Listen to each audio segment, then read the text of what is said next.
Hello साथीहरू, आज चाहिँ हामी यहाँ च्वाचेको सेकुवा बनाएर खाँदैछौँ है त।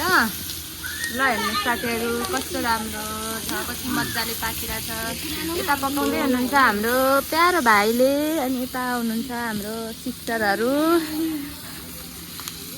अहिले चाहिँ यहाँ रात परिसकेको छ है, अँध्यारो भएको छ हो। राति हामी चाहिँ बाल्कुनीमा निस्केर बनाइराखेको छौँ।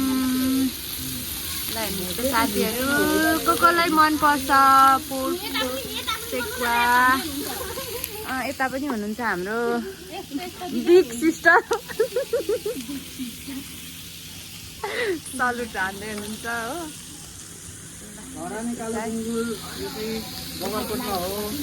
धराने कालो कि काले बङ्गुर।